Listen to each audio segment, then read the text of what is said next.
નમસ્કાર વિદ્યાર્થી મિત્રો, પ્રજ્વલિતો જ્ઞાનમય પ્રદીપ તેની સાથે આજે આપણે મળ્યા છીએ. 10મું ચેપ્ટર આપણું ચાલી રહ્યું છે ગુરુત્વાકર્ષણ, જેમાં આજે ચોથો લેક્ચર આપણે લેવા જઈ રહ્યા છીએ. તો આજના લેક્ચરમાં આપણે સ્મોલ g અને કેપિટલ G એટલે ગુરુત્વ પ્રવેગ અને ગુરુત્વાકર્ષણનો સાર્વત્રિક અચળાંક એનો તફાવત જોવાનો છે, જે તમને મેં કીધો હતો કે તમે જાતે પણ તેના મુદ્દા લખી શકો છો. સાથે સ્મોલ g એ સાર્વત્રિક પણ નથી કે અચળાંક પણ નથી. સમજાવો, આવો પ્રશ્ન પૂછાય એ જોવાનો છે. ગુરુત્વ પ્રવેગના મૂલ્યની ગણતરી કરો, આવો એક પ્રશ્ન છે. જે ગણતરી એટલે દાખલો સ્વરૂપે છે તે આપણે ગણતરી કરવાની છે. અને પૃથ્વીના ગુરુત્વ બળની અસર હેઠળ પદાર્થોની ગતિ, જેને આપણે આજે સમજવાની છે. તો આટલા ટોપિક છે જેને આજે આપણે અભ્યાસ કરવાનો છે. સૌથી પહેલા તફાવત જોઈએ આપણે. ગુરુત્વ પ્રવેગ એટલે ગુરુત્વીય પ્રવેગ, જેને આપણે સ્મોલ g કહીએ છીએ.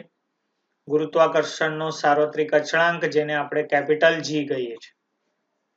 એટલે પહેલું નામ પણ તમે લખી શકો છો. સ્મોલ g ગુરુત્વીય પ્રવેગ, તેનું મૂલ્ય જુદા જુદા સ્થાને જુદું જુદું હોય છે.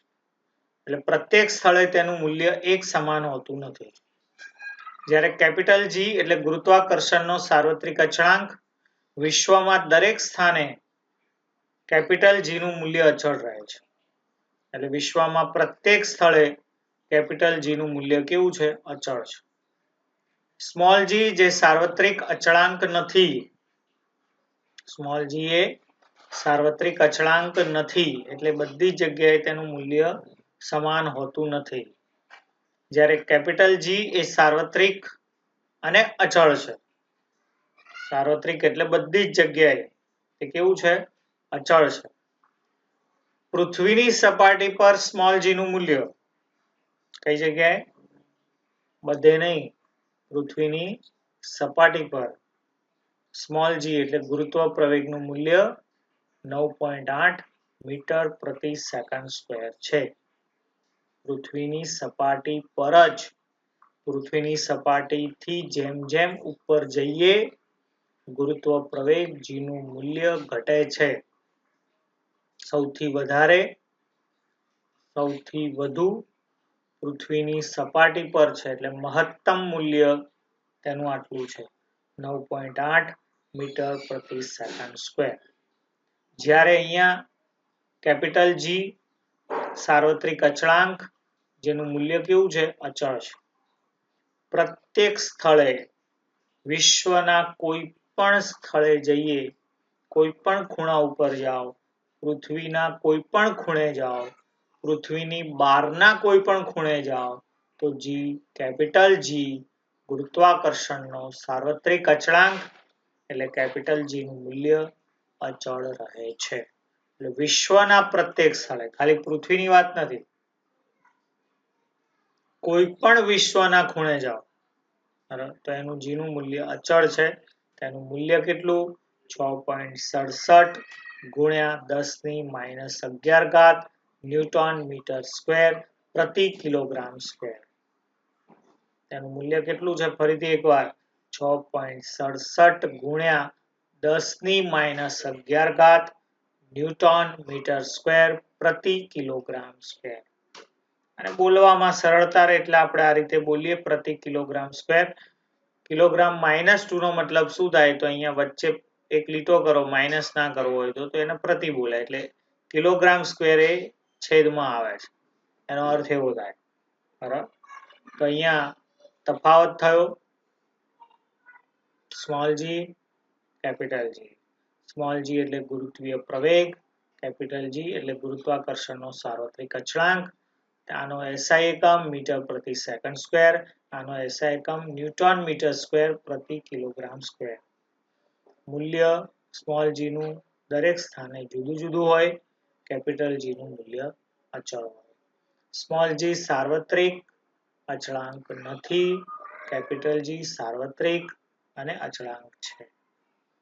સ્મોલ g નું મૂલ્ય 9.8 મીટર પ્રતિ સેકન્ડ સ્ક્વેર, કેપિટલ જી નું મૂલ્ય 6.67 ગુણ્યા 10⁻11 ઘાત ન્યૂટન મીટર સ્ક્વેર પ્રતિ કિલોગ્રામ સ્ક્વેર છે. આ તફાવત પરીક્ષામાં પૂછાય કે જે તમે આ પ્રમાણે શું કરી શકશો, લખી શકશો. ત્યારબાદ નવો પ્રશ્ન છે જે આવી રીતે પ્રશ્ન પૂછાઈ શકે. સ્મોલ જી એટલે ગુરુત્વીય પ્રવેગ, સાર્વત્રિક પણ નથી, અચળાંક પણ નથી. સમજાવો. આવો પ્રશ્ન પરીક્ષામાં પૂછાય તો પૃથ્વીની સપાટી પર ગુરુત્વીય પ્રવેગનું મૂલ્ય 9.8 મીટર પ્રતિ સેકન્ડ સ્ક્વેર છે. કઈ જગ્યાએ? તો પૃથ્વીની સપાટી પર જી નું મૂલ્ય 9.8 મીટર પ્રતિ સેકન્ડ સ્ક્વેર છે. પૃથ્વીના દરેક સ્થાને આ મૂલ્ય સમાન નથી. પ્રત્યેક સ્થળે એક પગથિયા ઉપર તમે ઊભા હોય, પૃથ્વી તમારી ઘરની સપાટી છે જમીનની, ત્યાં તમે ઊભા હોય અને સ્મોલ જી નું મૂલ્ય માપો અને 2 પગથિયા ઉપર જઈને માપો તો જી નું મૂલ્ય શું થઈ જાય? ઘટી જાય. જેમ જેમ ઉપર જશો 2 પગથિયા તેમ જી નું મૂલ્ય ઘટતું જશે. એટલે પૃથ્વીના દરેક સ્થાને તેનું મૂલ્ય સમાન નથી.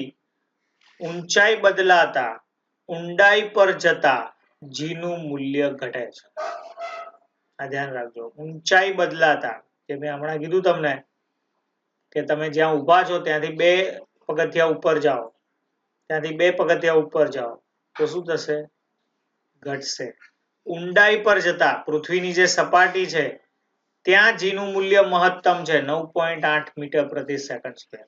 ત્યાંથી ખાડો કરીને ઊંડાઈમાં જાઓ, નીચે જાઓ તો પાછું જી નું મૂલ્ય ઘટે છે. પૃથ્વીની સપાટી એટલે ક્યાંથી માપવાની? તો દરિયાની સપાટી. આપણે પૃથ્વીની સપાટી એટલે કોઈના ઘર આગળથી પૃથ્વીની સપાટી નક્કી થાય? ના થાય. તો પૃથ્વીની સપાટી એટલે દરિયાની સપાટી, જેને આપણે લઈએ છીએ. એટલે દરિયાની સપાટી એટલે પૃથ્વીની સપાટી, જ્યાં જી નું મૂલ્ય 9.8 મીટર પ્રતિ સેકન્ડ સ્ક્વેર છે.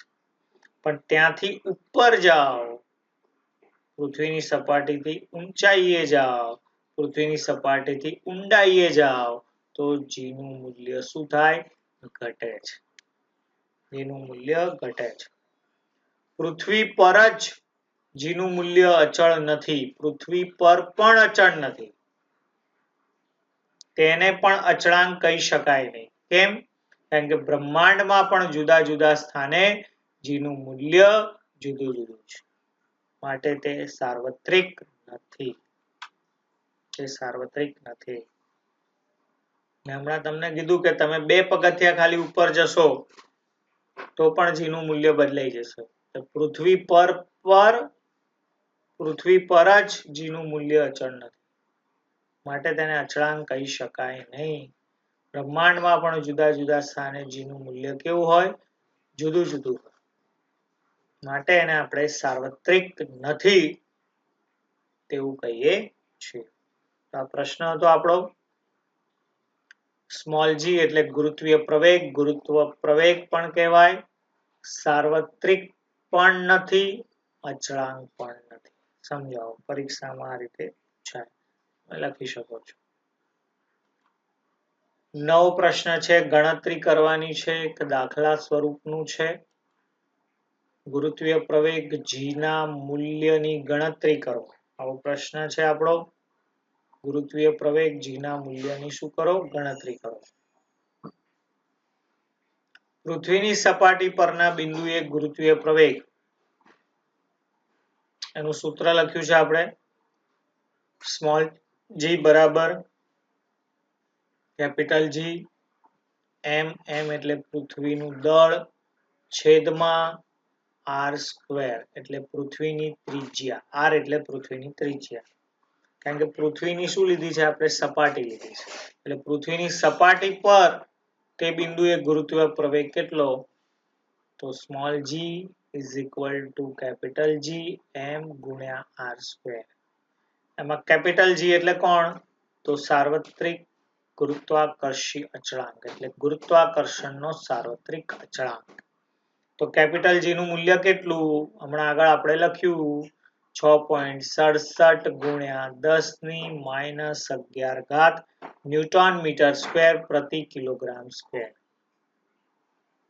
પૃથ્વીનું દ્રવ્યમાન જેને આપણે કેપિટલ M કહ્યો છે, જેનું માપ આપેલું છે આપણને 6 ગુણ્યા 10⁻24 કિલોગ્રામ, અને પૃથ્વીની ત્રિજ્યા જેને આપણે R કહીએ છીએ 6.4 ગુણ્યા 10�6 મીટર. ત્રિજ્યાને શેમાં મપાય? મીટરમાં. દ્રવ્યમાન દળને શેમાં મપાય? કિલોગ્રામમાં. એટલે કેપિટલ G નું મૂલ્ય 6.67 ગુણ્યા 10⁻11 ન્યૂટન મીટર સ્ક્વેર પ્રતિ કિલોગ્રામ સ્ક્વેર. M એટલે પૃથ્વીનું દળ, દળ એટલે દ્રવ્યમાન, 6 ગુણ્યા 10⁻24 કિલોગ્રામ. પૃથ્વીની ત્રિજ્યા જેને આપણે R કહીશું 6.4 ગુણ્યા 10�6 મીટર. સૂત્ર લખ્યું આપણે અહીંયા જે આપ્યું છે સૂત્ર લખ્યું સ્મોલ g બરાબર કેપિટલ G M છેદમાં R સ્ક્વેર. આ રીતે લખશો તો બી ચાલશે. M G ઉપર લખશો, અહીંયા લખશો, કોઈ વાંધો નથી, કારણ કે અહીં સાઈડમાં હોય એટલે G નો M સાથે જ ગુણાકાર થાય. બરાબર? તો કેપિટલ G નું મૂલ્ય અહીંયા લખ્યું આપણે, તમે જોઈ શકો છો આટલે સુધી 6.67 ગુણ્યા 10⁻11 ન્યૂટન મીટર સ્ક્વેર પ્રતિ કિલોગ્રામ સ્ક્વેર. પછી કોણ છે? Capital M. તો કેપિટલ M નું મૂલ્ય આપ્યું છે આપણને અહીંયા આપણે બાજુમાં લખ્યું, કારણ કે બંનેનો ગુણાકાર છે. કેપિટલ G અને કેપિટલ M નો ગુણાકાર છે એટલે વચ્ચે ગુણાકાર કર્યો, 6 ગુણ્યા 10⁻24 કિલોગ્રામ. વિદ્યાર્થી મિત્રો, આવા જે પણ દાખલા હોય તેને તમારે જોડે ગણતરી કરવી પડે, એ સ્ટેપ મૂકવા પડે. હું જે પ્રમાણે કહું છું એ પ્રમાણે તો ખ્યાલ આવશે. અને R નો સ્ક્વેર છે, R નો સ્ક્વેર છે. R નું મૂલ્ય કેટલું છે? 6.4 ગુણ્યા 10�6. અહીંયા આપણે કિંમત મૂકી 6.4 ગુણ્યા 10�6 મીટર. એનો શું કરવાનો? સ્ક્વેર. ઓકે, હવે આનું સાદું રૂપ આપ્યું છે. આ 24 પ્લસ છે, 11 માઇનસ છે, તો અહીંયા શું કર્યું? 24 માંથી 11 ગઈ એટલે કેટલા વધ્યા? 13 વધ્યા, અને આ બેનો ગુણાકાર કર્યો. 6.7 ગુણ્યા 6 જે તમે કરશો એટલે 40.2 આવશે. અહીંયા આપણે 6.4 ગુણ્યા 6.4 કર્યા એટલે 40.96, અને 10�6 નો સ્ક્વેર એટલે કેટલો થશે? 10�12. બરાબર? અને આનું સાદું રૂપ આપ્યું 10�13 હતી, એમાંથી 12 નીચે છે એટલે 1 વધી, આના પોઈન્ટ કાપીને આ બેનું સાદું રૂપ આપો, ભાગાકાર કરો એટલે 0.98144 ગુણ્યા 10�1 આવે. હવે 10�1 છે તો અહીંયા કાઢી નાખીએ તો 1 પોઈન્ટ આગળ લીધો આપણે એટલે કેટલા આવ્યા? 9.8. પછી પોઈન્ટ પછીના 3 આંકડા જે છે 144 તે લખવાની જરૂર નથી, કારણ કે એક આંકડો બહુ છે. બરાબર? એટલે એનો જવાબ શું આવ્યો? 9.8 મીટર પ્રતિ સેકન્ડ સ્ક્વેર. પૃથ્વીના ગુરુત્વ પ્રવેગનું મૂલ્ય, પૃથ્વીની સપાટી પર ગુરુત્વીય પ્રવેગનું મૂલ્ય, આ ધ્યાન રાખજો, બધે નહીં, કઈ જગ્યાએ? પૃથ્વીની સપાટી પર ગુરુત્વીય પ્રવેગનું મૂલ્ય સ્મોલ g બરાબર 9.8 મીટર પ્રતિ સેકન્ડ સ્ક્વેર છે. તો આ રીતે આપણે તેની ગણતરી કરીને માપ શોધી શકીએ છીએ. અહીંયા ગુરુત્વીય પ્રવેગ સ્મોલ g ના અનુસંધાનના જે પ્રશ્નો હતા એ પૂરા થયા. એક નવો પ્રશ્ન છે કે પદાર્થના ગુરુત્વીય બળ ની અસર હેઠળ પદાર્થની ગતિ સમજાવો. તેમાં ગેલિલિયો નામના વૈજ્ઞાનિકે સૌ પ્રથમ પ્રયોગ કર્યો છે. આના અનુસંધાનમાં ઘણા બધા પ્રશ્નો છે, જેમાં આપણે આજે એક જ પ્રશ્ન જોવાના છીએ, ગેલિલિયોનો પ્રયોગ. પૃથ્વીના ગુરુત્વીય બળની અસર હેઠળ પદાર્થની ગતિ સમજવા માટે ગેલિલિયો નામના વૈજ્ઞાનિકે મુક્ત પતન પામતા પદાર્થના અનેક પ્રયોગો કર્યા, જેમાંનો એક પ્રયોગ જે આજે આપણે અહીંયા સમજવાનો છે.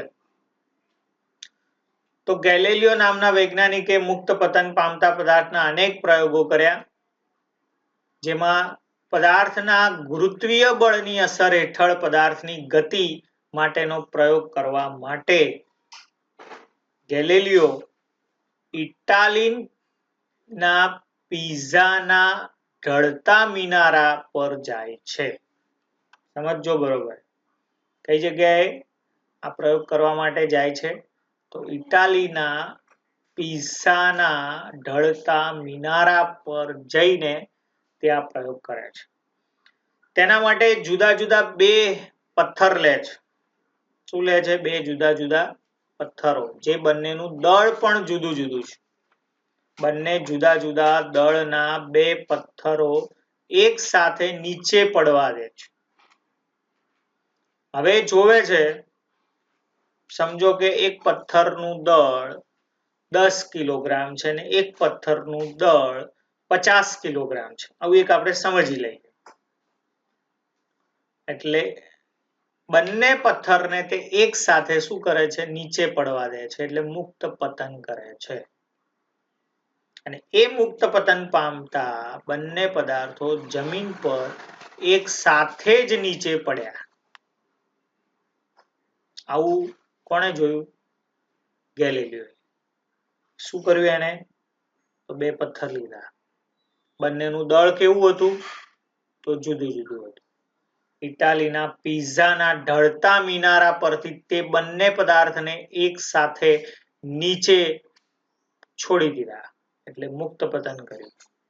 અને એ મુક્ત પતન કરતા થાય શું? આપણી દ્રષ્ટિએ વિચારો કે એક 10 કિલોનો પથ્થર હતો અને એક 50 કિલોનો પથ્થર હતો, તો જે દળ વધુ હશે નીચે પહેલા આવવું જોઈએ. ના, અહીં શું થયું? ગેલિલિયોએ શું જોયું? બંને પદાર્થો, એકનું દળ વધારે હતું, એકનું દળ ઓછું હતું. આ બંને પદાર્થો જમીન પર એક સાથે જ પહોંચ્યા. ગુરુત્વીય પ્રવેગ સ્મોલ g બરાબર કેપિટલ G m છેદમાં d સ્ક્વેર સૂત્ર પરથી મુક્ત પતન પામતા પદાર્થમાં ઉદ્ભવતો પ્રવેગ પદાર્થના દળ પર આધારિત નથી. કોના પર આધારિત નથી? પદાર્થના દળ પર આધારિત નથી. અહીંયા સૂત્રમાં ક્યાંય પદાર્થનું દળ નથી. છે? નથી. આ સ્મોલ g એટલે કોણ? તો ગુરુત્વીય પ્રવેગ. કેપિટલ G એટલે કોણ? ગુરુત્વાકર્ષણનો સાર્વત્રિક અચળાંક. અને કેપિટલ M એટલે કોણ? પૃથ્વીનું દળ. અને d એટલે અંતર. r હોય તો ત્રિજ્યા. તો અહીંયા મુક્ત પતન પામતા પદાર્થમાં ઉદ્ભવતો પ્રવેગ પદાર્થના દળ પર આધારિત નથી. કોના પર આધારિત નથી? પદાર્થના દળ પર. એટલે અહીંયા ક્યાંય પદાર્થનું દળ આવતું જ નથી. એનો અર્થ એ થાય છે કે પદાર્થ પોલો હોય, નક્કર હોય, મોટો હોય, નાનો હોય, ગમે તેવો હોય, પદાર્થનું દળ વધે કે ઘટે, પણ બંને પદાર્થનો પ્રવેગ કેવો રહે? સમાન જ. કારણ કે બંને પદાર્થ એક સાથે જ જમીન પર પહોંચે છે. પડી ખબર? કારણ કે આપણું સૂત્ર શું છે? Small g is equal to capital G m upon d square. મુક્ત પતન પામતા પદાર્થનો પ્રવેગ એટલે કોણ? તો ગુરુત્વીય પ્રવેગ. અને એ ગુરુત્વીય પ્રવેગ શોધવા માટે પદાર્થના દળની ક્યાંય જરૂર નથી.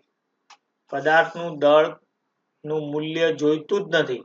કારણ કે કેપિટલ G એટલે ગુરુત્વાકર્ષણનો સાર્વત્રિક અચળાંક, કેપિટલ M એટલે પૃથ્વીનું દળ અથવા પૃથ્વીનું દ્રવ્યમાન, અને d એટલે અંતર, અથવા તો r હોય તો પૃથ્વીની ત્રિજ્યા.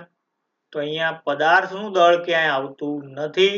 માટે પદાર્થ પોલો હોય, નક્કર હોય, મોટો હોય, નાનો હોય, એકનું દળ વધારે હોય, એકનું દળ ઓછું હોય તેમ છતાં બંનેનો પ્રવેગ કેવો રહે છે? સમાન હોય છે.